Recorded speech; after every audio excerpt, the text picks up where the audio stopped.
Buenas tardes, hermanos. Les agradezco que se reúnan y que se conecten a esta lección número 5.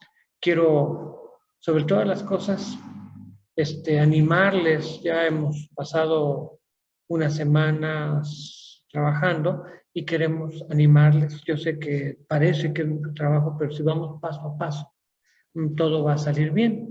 En esta ocasión vamos a estar presentando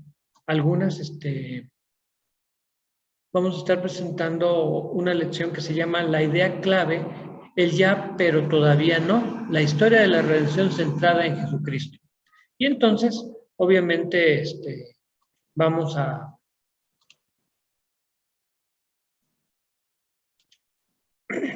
tener precisamente esta transmisión basados en esta fuente.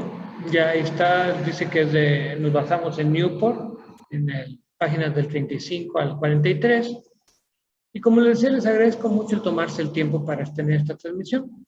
Esta idea de clave del ya pero todavía no es una forma de organizar la teología. Digamos, la idea clave nos ayuda a organizar los materiales bíblicos, a organizar la visión de la Biblia a través de la cual estamos viendo nuestra teología sistemática.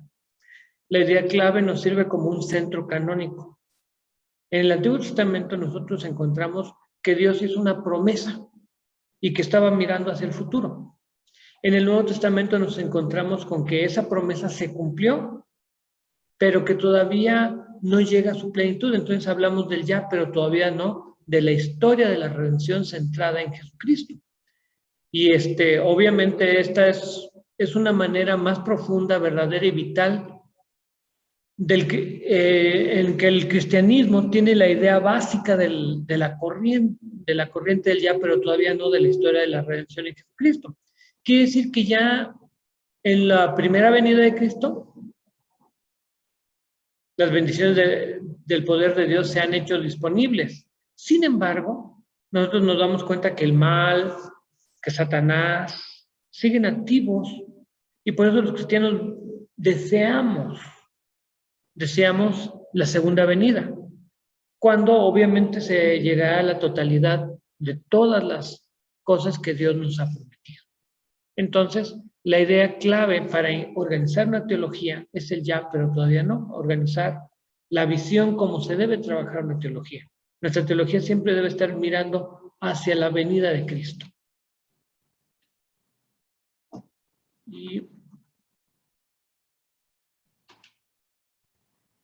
Y bueno,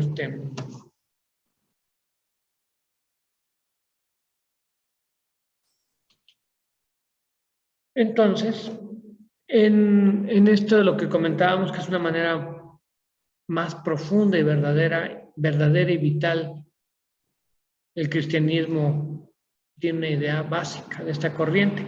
Y nosotros vamos a estar viendo esta corriente y vamos a empezar viéndola a través de las afirmaciones alternativas de la idea clave en la historia. La idea clave, bueno, en la historia, cuando pensamos estas, tenemos que pensar en la idea de que Jesús satisfizo en su persona los intereses de todos, incluido, por ejemplo, de los griegos con una idea de logos universal, y de hecho la palabra o patrón, como le llamaban ellos, hablando de logos universal. Entonces él satisface esa idea que tienen los griegos, en que el universo que ayudó del universo que ayudó a relacionar el cristianismo con el pensamiento del mundo del primer siglo cristiano, y ese mundo era un mundo que pensaba de manera griega, o digamos era un mundo helenístico. Esta idea se subraya en Juan 1, del 1 al 14, en el principio del verbo, el verbo era con Dios, el verbo era Dios. Una contribución significativa de la Reforma protestante fue su énfasis en el hecho de que la Biblia debe ser interpretada de acuerdo con un tema central. Calvino sugirió que el tema central era el pacto. Lutero él habló de la justificación. Pero en el Antiguo y Nuevo Testamento nos damos cuenta que la promesa de Dios, o sea, Dios actúa a través de sus profetas, de sus hechos, de sus manifestaciones. Y entonces tenemos la promesa, algo que Pablo rescata también del Antiguo Testamento. Entonces las ideas alternativas al ya, pero todavía no, a la idea clave, tenemos precisamente estas ideas de Lutero. Lutero encontró que la idea clave era el concepto paulino de que el hombre es justificado por medio de la fe en Jesucristo. Esta es la idea clave para organizar toda la Biblia, todos los textos de la Biblia, todos los libros, y ver cómo Dios fue avanzando y, digamos, fue acumulando revelación. Calvino, como les decía, él dijo los pactos. Entonces, como cada pacto, y en el Antiguo Testamento hay varios pactos, se van encaminando al nuevo pacto, que es el pacto en Jesucristo. Entonces, a las afirmaciones alternativas. Otra que tenemos que tener en cuenta es que muchos estudiosos del Nuevo Testamento vieron que el Antiguo Testamento y los primeros evangelios, el apóstol Pablo y otros autores del Nuevo Testamento fueron orientados hacia el futuro. Siempre la visión de la Biblia, tanto en el Antiguo Testamento como en el Nuevo Testamento, está orientada hacia el futuro. Entonces, eso es algo que debemos notar. O la era venidera. Afirmaron que el reino de Dios debe ser visto primordialmente como algo que vendrá cuando Cristo regrese. O sea, que tanto el Antiguo como el Nuevo Testamento, el Antiguo estaba viendo hacia la venida de Cristo. El Nuevo Testamento está viendo hacia la venida de Cristo. Nosotros le llamamos segunda venida, pero el Nuevo Testamento se refiere a la venida. Entonces, también ellos notaron esto. La búsqueda de una idea clave para entender la Biblia y formular la doctrina cristiana ha guiado a otros al uso de la filosofía en boga como andamio y vehículo para redefinir la Biblia, la doctrina. Y podemos pensar en Santo Tomás de Aquino, que usó a las ideas de Aristóteles para presentar su doctrina. Otros han usado a Martin Heidegger en los últimos años, que es un filósofo existencialista y que ha influido en las teologías de muchos teólogos contemporáneos. Sin embargo, la idea clave, lo importante es que quede claro que hay una idea clave que debe agrupar toda la Biblia para que nos ayude a comprender. La idea clave es un concepto fundamental. Entonces, ¿cuál es la importancia de esta idea clave? Pues la importancia de la idea clave es la idea adecuada puede funcionar como principio de selección, organización, de agrupación de los materiales y de la doctrina. O sea, seleccionamos los textos que son, ¿cómo podríamos decir?, importantes. Y nos ayuda para seleccionar los textos, digamos que la idea clave sirve como un telescopio, yo iba a decir un cañón, pero más bien un telescopio, que te ayuda a ver los objetos importantes y no ver la multitud, porque de repente en la multitud de materiales de la Biblia las personas se pierden. Pero ¿cuál es el objeto importante? Entonces, la idea clave, la idea adecuada puede funcionar como principio de selección. Selecciona los textos que son importantes. Por ejemplo, los textos mesiánicos. O como dijera Calvino, los textos que hablan de esos avances de la revelación a través del pacto de Dios, hasta llegar al Nuevo Testamento, al Nuevo Pacto.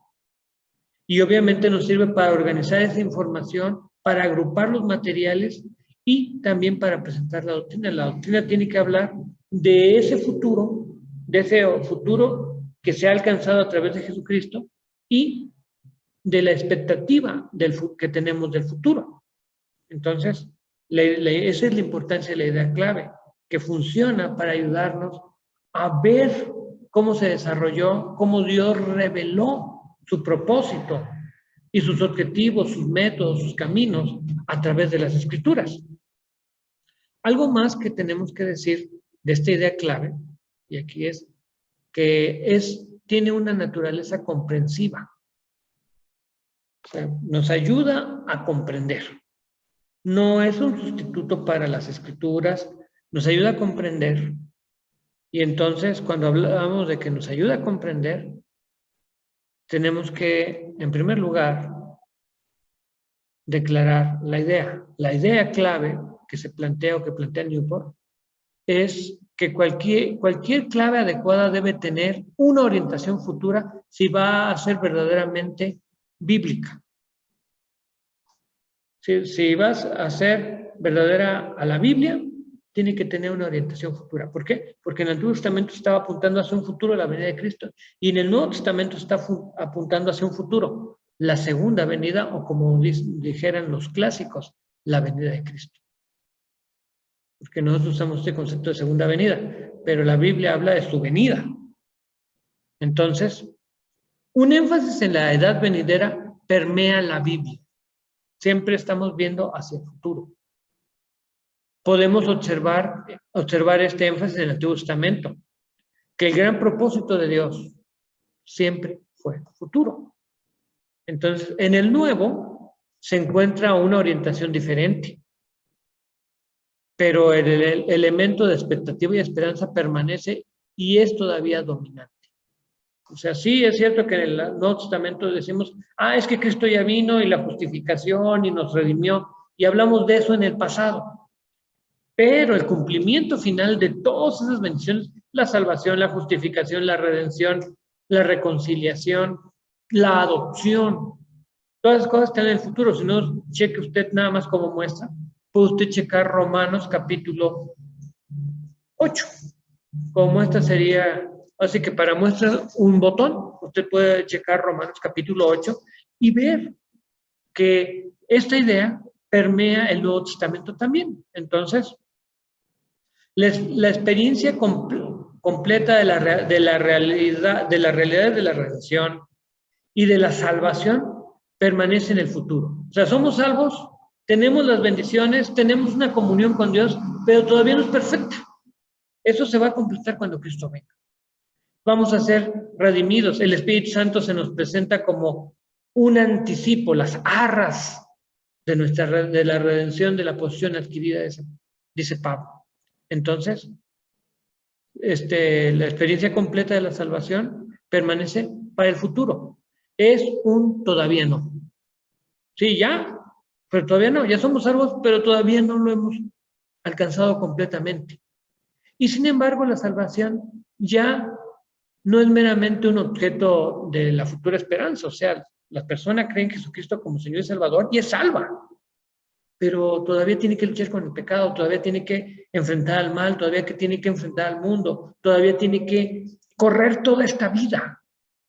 Y en ese sentido es el todavía no, porque está esperando la manifestación gloriosa del Hijo de Dios.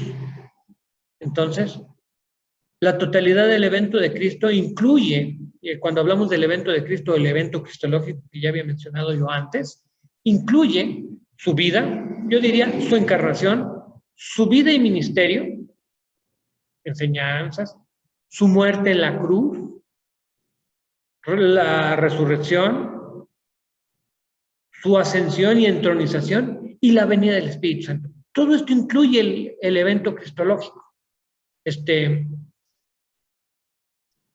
Dios ha entrado, y eso implica lo que implica ya, Dios ha entrado a este mundo, ha entrado a esta realidad en tiempo y espacio. Dios ha entrado a la historia para traer ciertas realidades de la salvación futura. O sea, la redención que gozamos hoy es una realidad del futuro, del mundo venidero. Y Dios las ha traído al presente, dentro de nuestra experiencia presente. Por eso podemos decir que una persona que cree en Jesucristo ya es salvo. Juan y Pablo nos abundan con eso.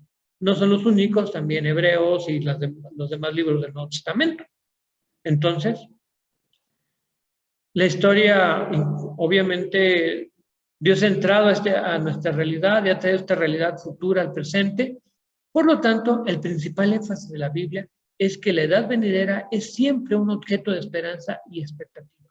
Los cristianos siempre tienen que tener la mira puesta en Cristo, puesta en las cosas de arriba, dice el Nuevo Testamento, pues con los ojos puestos en el autor y consumador de la fe, dice Hebreo.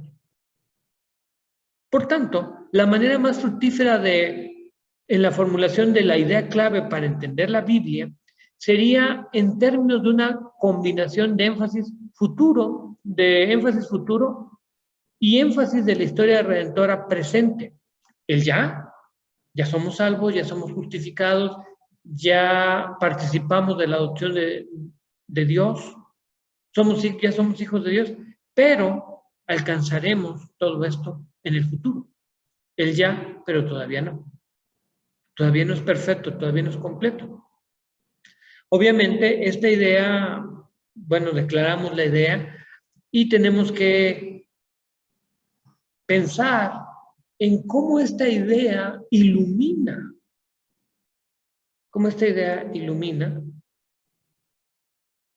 la unidad de la Biblia. O sea, cómo esta idea nos ayuda a ver esa unidad de la Biblia, a ver todos sus materiales bíblicos. Y entonces, lo primero que decimos es que la idea clave del Antiguo Testamento, la fe de Israel tuvo un vivo sentido de la historia. Una cosa que notamos tanto en nuestra fe como en la fe del Antiguo Testamento, es que nuestra fe no se basa en relatos mitológicos o sea, en cuentos culturales. Espero que me estoy haciendo entender, porque en un video es a veces complejo, porque no puedo dialogar con ustedes y preguntar cuál sería el mejor término.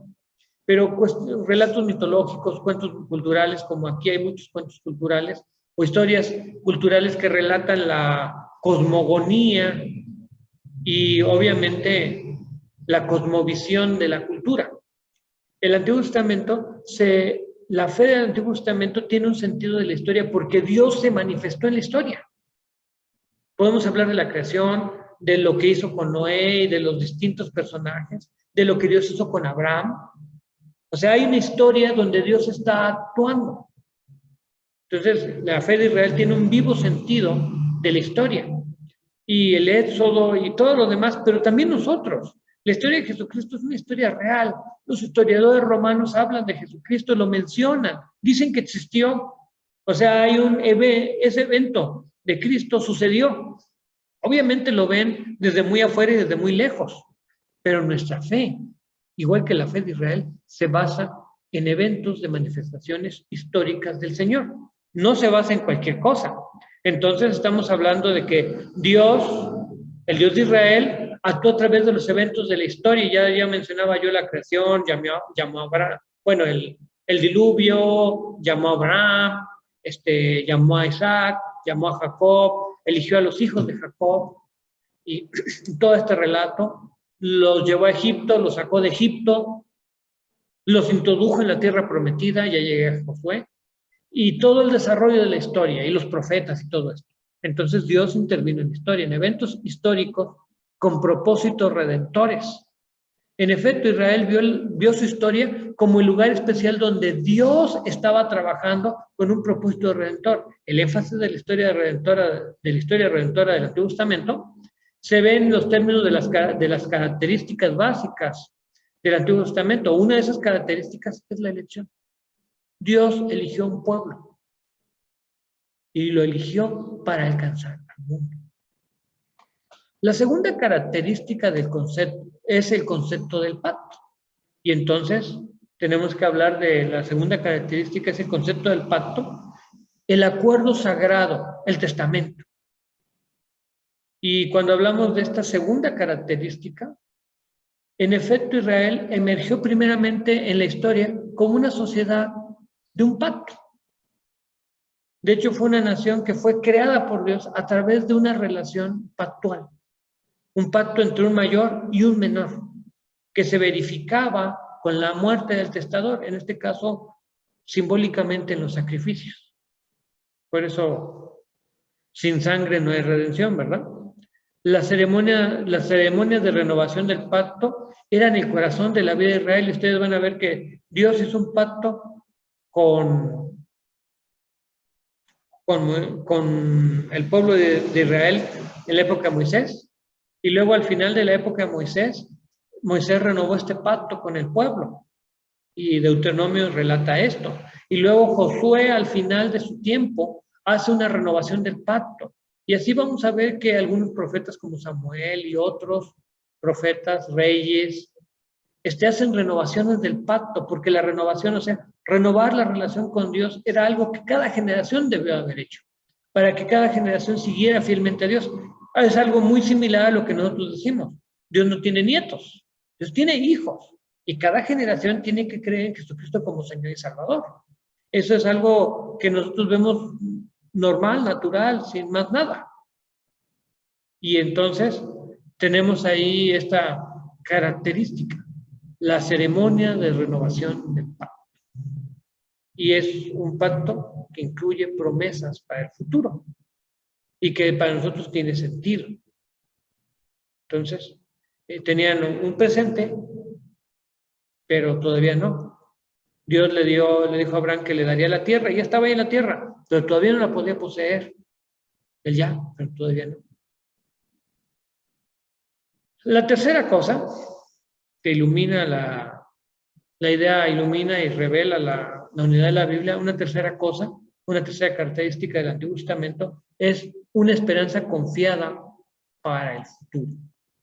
Y esta esperanza confiada para el futuro, vemos la promesa para el futuro, se edifica en la propia naturaleza del pacto de Sinaí mismo. Porque si este pacto impone requisitos, estos también conlleva consigo mismo la seguridad de que si sus demandas son satisfechas, el favor de Dios continuará. O sea, aquí hay un pacto y es una promesa presente. Y si se cumplen los requisitos, entonces hay una promesa. O sea, una promesa de Dios que hará ciertas cosas. Podemos pensar en el pacto de Sinaí, podemos pensar en el pacto que Dios hace con David.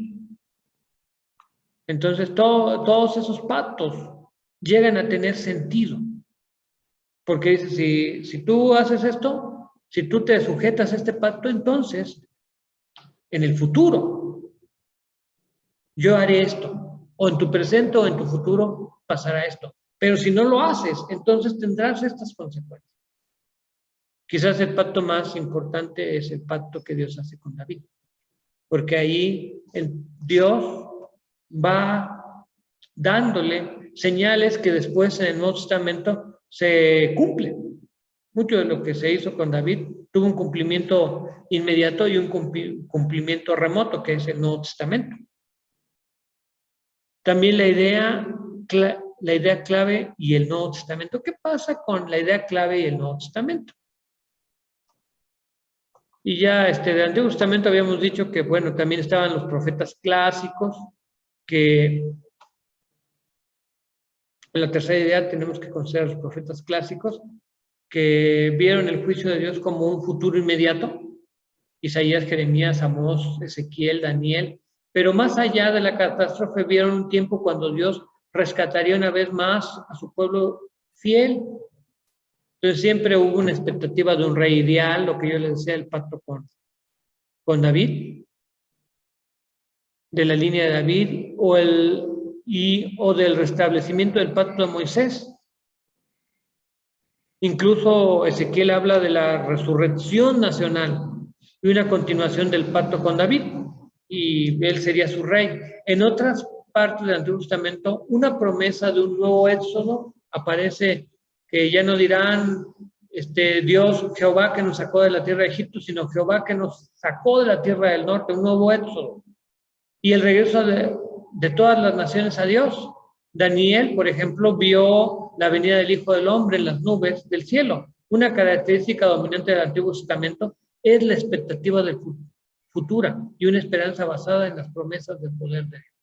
Entonces, tenían promesas para ahorita, pero todavía no alcanzaban muchas cosas. La nación de Israel fue destruida en el sentido geográfico, que saben, Babilonia los llevó cautivos. Primero Asiria se llevó al norte, a los tribus del norte, y luego Babilonia se llevó a los tribus del sur, luego se restableció las tribus del sur, hubo una restauración, y después con los romanos fueron destruidos, pero finalmente las promesas de Dios siguen ahí. Entonces, cuando pensamos así, tenemos que decir que el Nuevo Testamento afirma que la promesa hecha en el Antiguo Testamento ha sido cumplida. Es por donde tenemos que empezar sobre la idea clave y el Nuevo Testamento. Que el Nuevo Testamento afirma que las promesas hechas en el Antiguo Testamento han sido cumplidas y se han cumplido en Jesucristo. No se han cumplido en cualquier historia, en cualquier lugar, en cualquier momento. Se han cumplido en Jesucristo.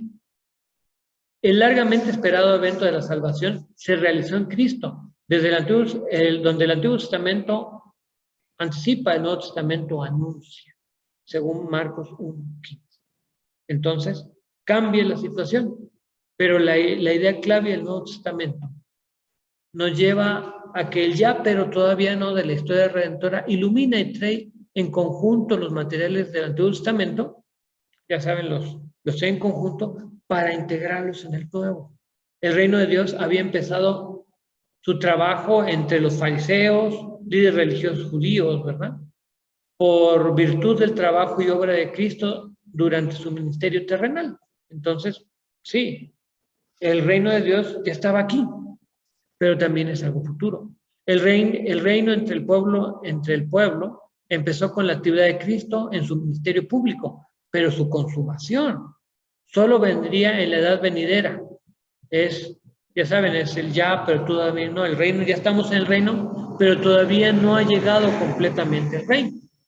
Y esa es una de las cosas fundamentales que vemos precisamente en esta idea clave. Obviamente, algo más sobre esto es que la idea clave ilumina y revela la unidad de la Biblia. Por ejemplo, las señales y milagros de Jesús indican el trabajo del reino. Ya sea Lucas 11:20. Lucas 11:20 al relacionar sus exorcismos con el dedo de Dios, Jesús estaba colocando en la misma relación de su propio, en relación del Éxodo, su propio ministerio, su propio Éxodo, el cual durante su ministerio aún permaneció en el futuro. Entonces, esto de que es el dedo de Dios, bueno, sí es que el dedo de Dios fue lo que en el Éxodo derrotó al faraón y a sus ejércitos. Sus hechos comparables a los del Éxodo del Antiguo Testamento fueron el evento de la cruz y la resurrección, el derramamiento del Espíritu Santo. Esas son las cosas que son comparables con el Antiguo Testamento, pero también nos dicen que nos ponen en la expectativa de que, bueno, ya está aquí el reino de Dios, ya está aquí la salvación, ya está aquí la bendición, pero todavía no ha alcanzado su objetivo final. O luego tenemos el asunto de las parábolas, que las parábolas de Jesús ilustran el misterio del reino. El concepto misterio tiene un trasfondo del Antiguo Testamento. En el libro de Daniel, donde los secretos divinos fueron revelados a los hombres, el misterio es que el reino, el cual va a venir finalmente en poder evidente, como es previsto por Daniel, ha entrado en el mundo. Este es el misterio, que el reino de Dios ya está en este mundo por adelantado en forma secreta, que trabaja calladamente dentro de las vidas y los seres humanos. Y ya ven que las parábolas, el reino es como la sal que va permeando poco a poco. El reino es como la levadura, el reino es como una semilla de mostaza que empieza pequeñita y crece hasta alcanzar a todos. El reino es como una perla preciosa. Y así, el reino es comparado con muchas cosas importantes para decirnos que el reino de Dios está tocando la vida de las personas. Así que el concepto de misterio tiene un trasfondo del Antiguo Testamento. En Mateo 13 aparece una serie de parábolas donde se ve el reino de Dios que está aún por venir. obviamente en gloria. Sin embargo, estaba en la realidad presente en medio del pueblo, en la forma adelantada e inesperada del ministerio de Jesús. O sea, el ministerio de Jesús es el reino de Dios. Esta presencia inesperada por adelantado es con el propósito de traer al pueblo en la presencia, en el presente, la edad, obviamente en el presente de la edad mala, las bendiciones de la edad venidera. Y sí, vemos toda la maldad, el sufrimiento humano y todo lo demás, pero vemos también las bendiciones de la edad venidera. Entonces,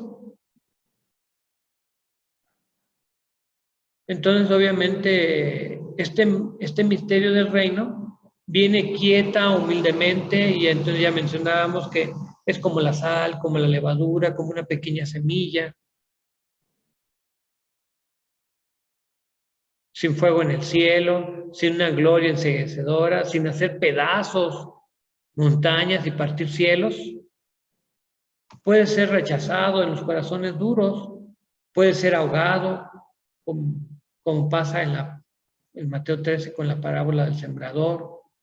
Su venida puede algunas veces parecer marchitarse y morir, pero es el reino de Dios, así que no puede morir. Podemos usar el ya, pero todavía no, cuando leemos el Evangelio de Juan. En el Evangelio de Juan, por ejemplo, la vida eterna, tanto la vida eterna como el reino de Dios, ya están en las personas. Sin embargo, alcanzará su plenitud en la edad venidera. Pero la vida eterna, de nuevo, como el reino de Dios, ha venido a ser un objeto de la experiencia presente. Juan 3:36 habla de esa salvación, habla de esa relación con Dios. En ambos casos, el futuro anticipado ha entrado a la experiencia espiritual presente.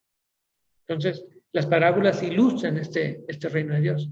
El milagro de Pentecostés en esta era presente es que el Espíritu Santo intervino en esta creación antigua y corrompida por el pecado, aunque no transformó completamente su estructura externa. Y vemos que en capítulo 2 de Hechos, después de que Jesús ha ascendido, ha sido entronizado, pues el Espíritu Santo desciende. ¿Y cómo es interpretado el descenso del Espíritu Santo, la llegada del Espíritu Santo a la vida de la iglesia? Como el cumplimiento de una promesa, algo que el profeta vio en el futuro, pero es el cumplimiento. El milagro de Pentecostés ocurrió primordialmente en la iglesia, creando una conciencia de compañerismo en Cristo. Y este compañerismo fue efectuado por el Espíritu de Dios, el cual es una prueba anticipada de lo por venir. El apóstol Pablo llamó al Espíritu que ya existía en el presente los primeros frutos, Romanos 8:23, las arras del Espíritu, las arras, o el primer pago allá en Efesios 1:13 y 14. Y así entonces vamos viendo cómo los apóstoles van llamando estos eventos. Con todo, como Pablo afirma que el Espíritu es una realidad presente, pero también implica el futuro. Porque la redención se da completamente en el futuro. Está en el presente, pero es parte del futuro. Entonces, el ya, pero todavía no. También tenemos que decir que el ministerio y los escritos de Pablo pueden ser examinados a la luz de la idea clave. Este es el punto de tener una idea clave, porque nos ayudan a ver el presente y ver las expectativas futuras de ese presente. Por la obra de Cristo, los creyentes ya han sido justificados, liberados de la culpa de su pecado, liberados de la condenación, pero todavía no están viviendo plenamente la comunión con Dios, porque esa plena comunión con Dios llegará en el futuro. Entonces, la edad venidera ha invadido la edad presente. Tenemos una comunión con Dios, somos justificados, somos salvos, tenemos una reconciliación. La doctrina de la adopción, por ejemplo, que se presenta en Romanos 8, nos recuerda que tiene que ver con la consumación en el campo del reino futuro. Sí, porque la adopción siempre nos lleva a ver que somos herederos y coherederos con Cristo. Y obviamente tenemos que decir que el goce de nuestra herencia como hijos de Dios, ahorita tenemos la promesa, pero todavía no la hemos recibido completamente. Eso se dará hasta que llegue la resurrección. Aparte del día final, la doctrina de la adopción es incompleta. O sea, ahorita somos hijos de Dios y nos llamamos hermanos, pero nuestra adopción no se ha completado porque no hemos sido transformados, porque no hemos alcanzado la era venidera. La historia de la Redentora y el ya pero todavía no, también ilumina todos los demás textos del Nuevo Testamento, no solamente a Pablo. En conclusión, tenemos que... voy a regresar. En conclusión, por ejemplo, podemos decir con Newport, que es el autor del libro que estamos resumiendo, la convicción es que el tema del ya pero todavía no, de la historia redentora centrada en Jesucristo, es la idea clave, la cual es la más allegada al énfasis central de la Biblia y por lo tanto debe ser dominante en la doctrina cristiana. La doctrina cristiana tiene que hablar de las realidades presentes, pero también tiene que tener una expectativa futura. Sin una expectativa futura, entonces nuestra doctrina cristiana o nuestra teología cristiana no tendría mucho sentido. ¿Para qué sirven las ideas claves? En muchos, ¿cómo decirlo? En muchos escritos en muchos escritos, digamos, voy a volver a la portada. Permítame. Aquí está. En muchos escritos de teología, de repente las cosas quedan en el presente, pero una idea equilibrada de la teología bíblica tiene que estar entre el presente y el futuro. No puede ser una teología puramente futuro. Todo está en el futuro y nada tiene que ver con el presente. Tiene que ser algo que esté en el futuro y algo que incluya el presente, el presente, porque Dios tiene algo que hacer con su pueblo en el presente. Por ejemplo, transformar nuestras vidas a la santidad. Pero esa transformación de la santidad no se alcanza hasta la era venidera. Por ejemplo, Dios quiere salvar a este mundo y nosotros tenemos que hacer cosas para que este mundo conozca a Cristo y sea salvo. Y eso se alcanza hasta la era venidera. Hay muchas cosas que hay que hacer y que se tienen que lograr en la era presente y tienen su lugar hasta que venga Cristo en la era venidera. Bien, pues vamos a dejar eso ahí. Hemos hablado un poco acerca de esta idea clave, el ya pero todavía no.